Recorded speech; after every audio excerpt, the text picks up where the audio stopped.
পবিত্র ঈদ উল ফিতর উপলক্ষে নোয়াখালীর কোম্পানীগঞ্জ উপজেলার ১ নং সিরাজপুর ইউনিয়ন বিএনপি ও এর অঙ্গ সহযোগী সংগঠনের নেতাকর্মীদের মাঝে ঈদের শুভেচ্ছা ও উপহার বিতরণ করা হয়েছে। এই আয়োজনের উদ্যোগ নেন ইউনিয়নের চেয়ারম্যান পদপ্রার্থী আলহাজ আব্দুল সাত্তার।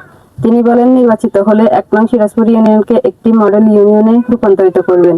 পাশাপাশি ইউনিয়নের মাদক, সালিশ ও বাণিজ্য, ভূমিদস্যুতা ও বিভিন্ন অনিয়মের বিরুদ্ধে কঠোর অবস্থান গ্রহণ করে প্রয়োজনে আইনের আশ্রয় নেওয়া হবে। এ সময় স্থানীয় বিএনপি ও অঙ্গ সংগঠনের বিভিন্ন পর্যায়ের নেতাকর্মীরা উপস্থিত ছিলেন এবং তারা এই উদ্যোগকে স্বাগত জানান। ভালো কাজগুলো আপনারা সমর্থন দিবেন, আর যদি আমার মাধ্যমে কোনো মন্দ কাজ হতে যায় বা আমি যদি আপনাদের কোনো আপনাদের দৃষ্টিকটুর হয় এরকম কোনো কাজ করতে যাই বা সমর্থন দিয়ে, আপনারা সরাসরি আমাকে বলবেন। আপনাদের ভাই বন্ধু হিসাবে, আপনাদের দলীয় ভাই হিসাবে আপনারা আমাকে সমর্থন দিবেন। আপনাদের দোয়া কামনা করতেছি। কি বারবার বলা লাগেনি, আমি সাত্তার একবারে বললেই বুঝি না, বুঝলি?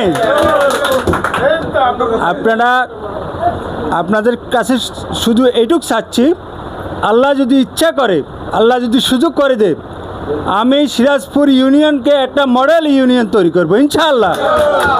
চেষ্টা করেন, যেভাবে সম্মান দেন। আমি সাত্তারকে সিরাজপুর ইউনিয়নের চেয়ারম্যান হওয়া তো লাগে না, লাগে? কিন্তু আমাদের সিরাজপুর ইউনিয়নটা একটা অবহেলিত একটা ইউনিয়ন।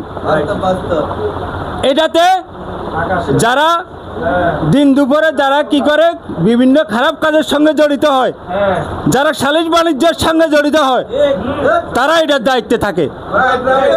আমরা ১ নম্বর সিরাজপুর ইউনিয়ন, আমরা কিন্তু ৯ নম্বরে থাকি, ঠিক না? এটা যেটা বলছেন হেলাল ভাই, যেটা বলছেন এটাও আমি ইনশাল্লাহ দেখব, ইনশাল্লাহ। তা আমি এখন আমার ওই যে এটার মাধ্যমে আমাদের সমাপনী হবে, আমি ওই যে আপনার রিপন ভাইকে কিছু বলার জন্য সমাপনী হবে।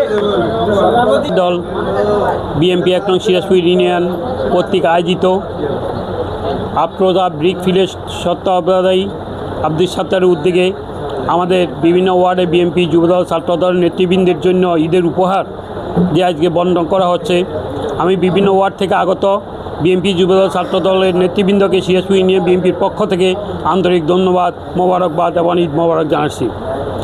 এখানে আসলে আমি ব্যক্তিগতভাবে সত্তারকে ধন্যবাদ জানাচ্ছি যে ঈদ উপলক্ষে আমাদের নেতাকর্মীদের জন্য যে উপহার দিচ্ছে তাকে জন্য, এবং আমি আশা করব আমাদের নেতৃবৃন্দ, আমাদের যারা সত্যকার, আমাদের নির্যাতিত, নিষ্পেষিত এবং আমাদের দলের লোক শাসন হবে। আসলে একটা সত্য কথা, আমাদের সিরাজপুরে আমরা কখনো বিএনপির চেয়ারম্যান পাই নাই। আমরা বিএনপি চেয়ারম্যান বানাইছি, কিন্তু আসলে আমাদের দল থেকে আমরা কোনো চেয়ারম্যান পাই নাই। তো এবার আমাদের সুযোগ এসেছে, আমরা সকলে যদি ঐক্যবদ্ধভাবে আমরা চেষ্টা করি, তাহলে আমরা আশা করি এবারে আমরা এই সুযোগ কাজে লাগিয়ে সিরাজপুর ইউনিয়ন বিএনপি চেয়ারম্যান আমরা নির্বাচন করতে পারবো। এই আলোকে আপনারা সবাই ঐক্যবদ্ধভাবে কাজ করতে হবে।